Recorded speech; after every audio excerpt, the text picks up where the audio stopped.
आज छोड़ दिया कैप्सूल होटल। अब हम बाहर रोड पे आ चुके हैं। यहाँ से हम आकीबड़ा जाएंगे। फैदी भाई ने टैक्सी ऑर्डर की है, उससे पूछते हैं कि कौन सी टैक्सी मंगाई है। ये फैदी भाई बताइए मुझे, कौन सी टैक्सी आपने ऑर्डर किया अभी?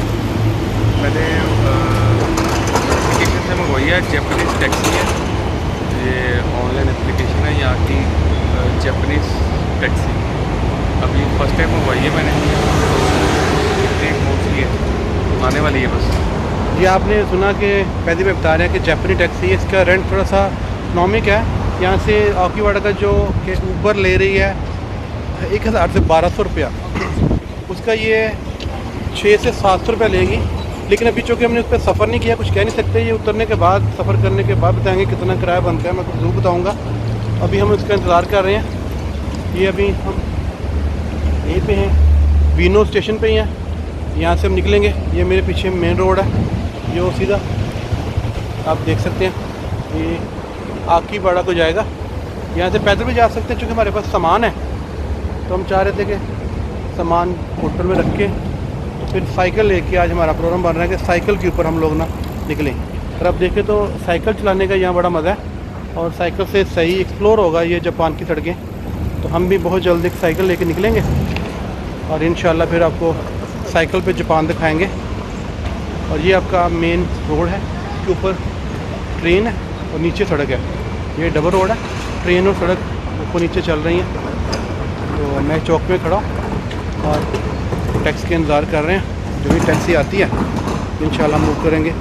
और मेरे ख्याल है टैक्सी साइड से आ गई है। जी बिल्कुल, टैक्सी हमारी आ गई है। हम ज़रा अगली नुक्कड़ पे आ गए थे, टैक्सी पीछे से आ रही है। तो ये देखिए, ये हमारी टैक्सी आ चुकी है, जापानी टैक्सी। तो इसमें हम लोग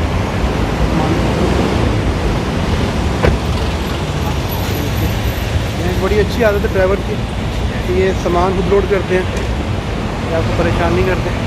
जापान में अगर बस में बैठे हैं आप, यहाँ आप टैक्सी में बैठे, तो जापानी जो ड्राइवर्स होते हैं उतर के फौरी तौर पे आपका सामान लोड करते हैं। हमारा सामान लोड कर रहे हैं और यहाँ से हम जाएंगे अब आकीबड़ा। और तकरीबन यहाँ से ज़्यादा नहीं, कोई हार्डली 10 मिनट की ड्राइव है। थोड़ा सा पैदल चल सकते थे, लेकिन जब नाश्ता नहीं किया, एक तो ये वजह थी, दूसरा सामान था पास। तो यही सोचा कि हम सामान के साथ टैक्सी करा लेते हैं और फिर बाद में इंशाल्लाह पैदल घूमेंगे सारा। ये जी हम सवार हो चुके हैं अपनी टैक्सी में और जा रहे हैं आकीबड़ा। और बड़ा ज़बरदस्त निज़ाम है यहाँ का। एक तो बड़ी एक्यूरेट पोजीशन पे टैक्सी आई है। हमारा गली में थे, तो हम चूँकि थोड़ा सा मूव कर चुके थे जहाँ से हम टैक्सी कॉल की थी। तो जहाँ से हमने मूव किया टैक्सी वहीं पहुँची, तो हमें फिर चंद कदम पीछे जाना पड़ा उसके लिए। तो ये बड़ा अच्छा यहाँ पे नेविगेशन का सिस्टम है। तो अभी इंशाल्लाह 10 मिनट के अंदर हम लोग पहुँचेंगे। तो ये फैदी भाई बैठे हैं पीछे और ये हमारे जापानी ड्राइवर। और यहाँ पे मैंने बताई बड़ी खास बात कि ये ड्राइवर बहुत सारा सामान वगैरह लोड करते हैं। यहाँ पे ये चीज़ नहीं है कि आप अपना सामान भी खुद ही रखें। और टैक्सी भी ये नई मॉडल की अच्छी गाड़ियाँ। और जापान में वैसे तो पुरानी टैक्सी भी चलती है जिस पर रिटायर लोग बैठे होते हैं, और उसका रेंट इससे ज़्यादा है। लेकिन ये जो जापानी टैक्सी है इसका किराया उससे कम है। वो तकरीबन 600-700 रुपया पर किलोमीटर बनता है। उसका 730 इनिशियल किराया होता है। जब उसमें बैठते हैं तो 730 रुपये तो उसके चार्ज हो जाते हैं। उसके बाद हर किलोमीटर के हिसाब से वो तकरीबन 600 रुपये पाकिस्तानी किलोमीटर के हिसाब से किराया बनता है, जो कि काफ़ी कास्टली है। और वो पुरानी टैक्सियाँ और उसमें जो रिटायर लोग हैं उनके लिए वो सर्विसेज है। और ये बाकी लोग जो हैं ये जापानी टैक्सी यूज़ करते हैं। और ये सस्ती सर्विस है यहाँ पे इस वक्त। वैसे तो यहाँ जाने का जो सही तरीका है कहीं भी वो ट्रेन है, लेकिन चूँकि हमारा छोटा सा स्टेशन था तो इसलिए हमने टैक्सी हायर की। तो अभी हम दिखाते हैं आपको बाहर के रोड पे। ये देखिए, ये हम वीनो स्टेशन से निकल के पहले चौक पे हमने क्रॉस कर लिया चौक, और अब आकीबड़ा जा रहे हैं। एक मरकज़ी इलाका है ये टोक्यो का, जहाँ पे दुनिया की सबसे बड़ी इलेक्ट्रॉनिक्स की मार्केट है। और दुनिया जहाँ से लोग इलेक्ट्रॉनिक्स खरीदने के लिए आकीबड़ा ही आते हैं। वहाँ पे शॉपिंग करने के लिए आपको एक दिन नहीं, एक हफ़्ता भी कम पड़ता है। आप सारा दिन भी घूमते रहे तो आप एक शॉपिंग सेंटर नहीं घूम सकते, इतनी बड़ी जगह वो। तो आज कुछ वक्त वहाँ स्पेंड करेंगे इंशाल्लाह, और देखेंगे कि कुछ शॉपिंग करने के लायक हमारे लिए भी है कि नहीं यहाँ पे। वैसे तो यहाँ सब कुछ ले जाने को दिल करता है, लेकिन आड़े आती है हमारी वही पॉलिसी गवर्नमेंट की कि टैक्सीज इतने ज़्यादा हैं कि यहाँ से कुछ चीज़ ले जाना बहुत मुश्किल है। यहाँ पे तो हर चीज़ सस्ती मिल जाती है, लेकिन जब आप पाकिस्तान पे जाके टैक्सी के साथ उसको आप मल्टीप्लाई करते हैं, प्लस मैं इसलिए नहीं कहूँगा कि प्लस का लफ्ज़ छोटा है, यहाँ पे कीमतें मल्टीप्लाई होती हैं, तो मल्टीप्लाई करने के बाद वो कीमतें आपकी पहुँच से बाहर चली जाती हैं। तो इसलिए यहीं से कुछ चीज़ें देख के खुश हो जाएंगे, और जो कि छोटी मोटी चीज़ ले जाने के लायक हुई जिसमें समझेंगे टैक्स पे थोड़ी बचत हो सकती है तो परचेज करेंगे, अदरवाइज़ तो यहाँ बड़ा मुश्किल है।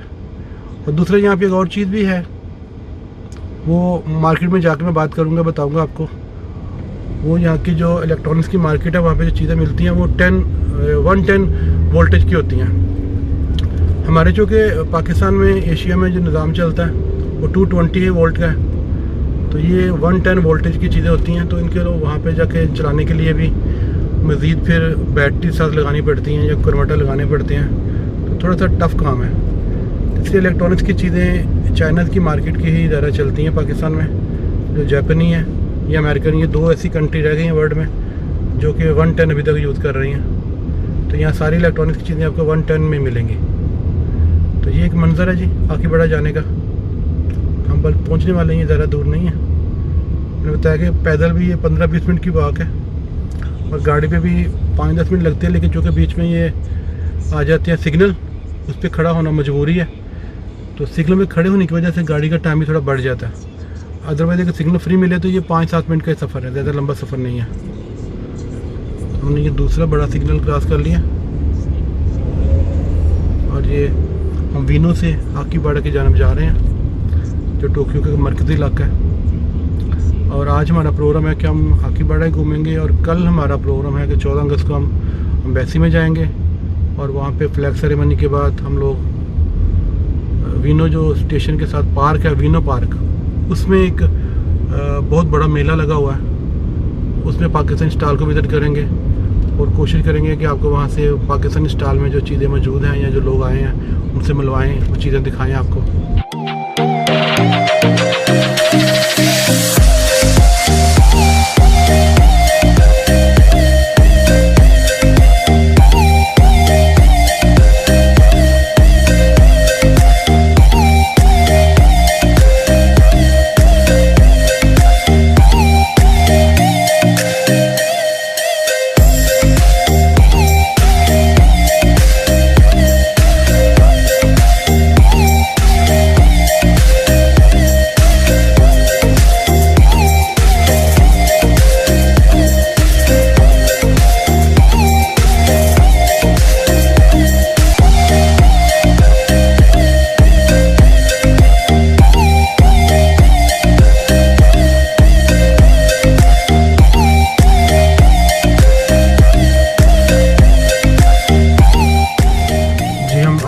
पहुंच चुके हैं माई स्टेज, ये हमारा होटल है।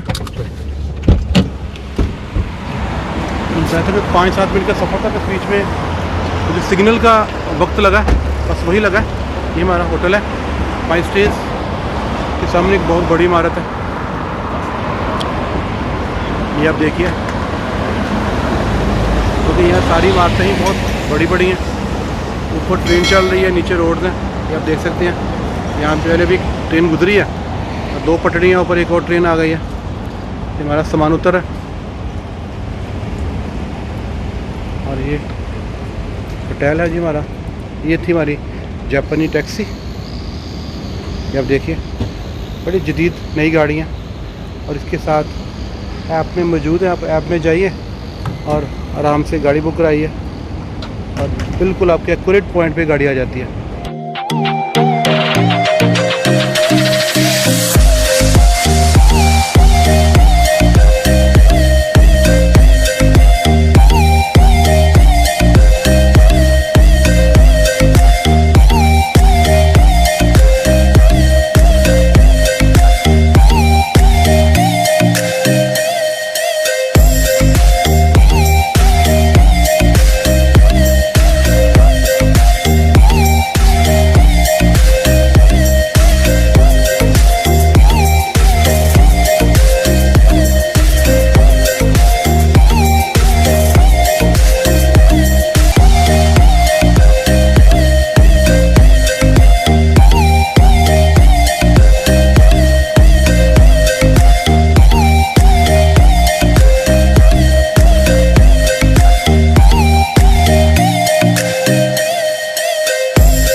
नो, ये यहाँ पे मैंने 2 लॉटरी ट्राई की थी बच्चों के साथ। यहाँ बच्चे ट्राई कर रहे हैं बट देर कुछ निकला नहीं है, सब खुश हो रहे हैं देख के। ये प्लेट दे, और ये देखिए जी हमारी लॉटरी ज़ाया गई है। यहाँ पे लॉटरी चल रही थी। अरिगातो अरिगातो, हाँ अरिगातो। तो ये एक लॉटरी सेंटर है, तो मैंने सोचा ट्राई करते हैं। यहाँ बच्चे ट्राई कर रहे थे और मैंने भी 2 लॉटरी 100 रुपीज़ की ली, और दोनों में से कुछ नहीं निकला, बस अरिगातो निकला, शुक्रिया। और वो शुक्रिया के साथ हमने वो बॉक्स में डाल दिए। और ये बड़ा दिलचस्प है, और बड़ा लोग बहुत ज़्यादा मकदार में ये लॉटरियाँ लेते हैं, बड़ी बड़ी महंगी लॉटरी हैं। मैंने सिर्फ 100 वाली 2 ली थी, 100 यन की, लेकिन यहाँ पे लोग तो 5,000 यन तक लॉटरी मौजूद है। 50 यन से लेके 5,000 यन तक यहाँ लॉटरी मौजूद है, जिसमें बुक के प्राइजेज निकलती हैं, और फौरी उसी वक्त आप स्क्रैच करें आपको वही इनाम मिल जाता है। तो बच्चे ट्राई कर रहे थे, मेरा भी दिल किया और मैंने बच्चों को ही दिया कि चले वही ट्राई करते हैं इसको, लेकिन उसमें से निकला क्या, अरिगातो। हम इस वक्त आकिबारा से याशियो में आए हैं। यहाँ पे एक बड़ा ज़बरदस्त किस्म का रेस्टोरेंट है, कराची रेस्टोरेंट के नाम से। मैं पहले भी यहाँ पे कुछ अर्सा पहले आया था, और ये जहाज़ भाई का रेस्टोरेंट है, वहाँ पे खाना खाने आए हैं। यहाँ की फ्राइड फ़िश कमाल की है। तो पहले हम गए थे हाफिज़ शमी साहब की तरफ, उसकी मैं अलग से आपको वीडियो दिखाऊंगा। उनके साथ काफ़ी गपशप रही, मेरे साथ यहाँ पे आए हैं। तो अभी हम खाना खाएँगे यहाँ पर। खाना खाने के बाद हमने कुछ प्लान करना है, चूँकि हाफिज़ साहब का एक इंटरव्यू मैं करने आया हूँ यहाँ पर, जो कि आपके लिए अलग से माई स्टोरी में पेश किया जाएगा। तो वो इंटरव्यू के मतलब मैं यहाँ डिस्कशन करूँगा इनके साथ। अभी ज़्यादा इनसे बात नहीं करेंगे, सिर्फ हम इंटरव्यू की डिस्कशन करेंगे। तो वो बाकी इंटरव्यू आपके बाद में देखेंगे। तो अभी हम चलते हैं रेस्टोरेंट में, खाना खाते हैं। ये कराची रेस्टोरेंट है जहाज़ भाई का, बड़ा ज़बरदस्त किस्म का यहाँ खाना है। तो खाना खाने के बाद फिर बाकी बात करते हैं। तो चलते हैं अपना अंदर, अब सब चलें, आप अंदर चलते हैं, तो बाकी बातें चलो अंदर बैठ करते हैं। ये कराची रेस्टोरेंट आप देख सकते हैं, यहाँ पे जितने लोग आए हैं उनकी उन्होंने तस्वीरें लगाई हुई हैं। यहाँ से मेरी फ़ोटो होनी चाहिए थी, लेकिन बाई चांस मेरी फ़ोटो यहाँ पे नहीं है। मैं अभी यहाँ पे 2017 में मौजूद था यहाँ पे, और बड़ा उन्होंने टच दिया हुआ है पाकिस्तान का यहाँ पे फिर।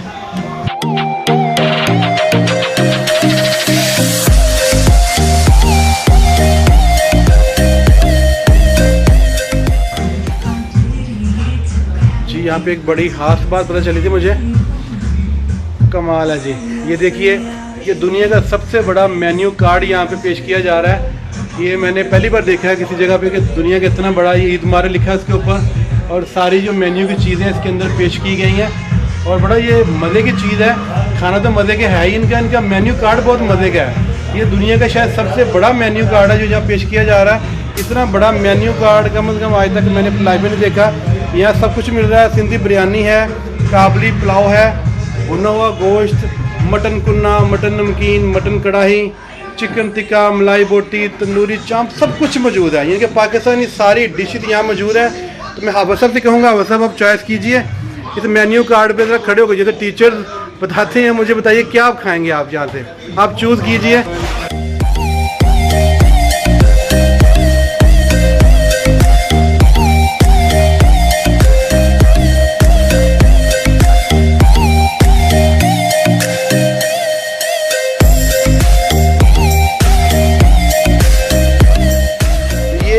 बात है, जापान में इस वक्त हम मौजूद हैं कराची रेस्टोरेंट पे, जहाँ पे ये दुनिया का सबसे बड़ा मेन्यू कार्ड पेश किया जा रहा है।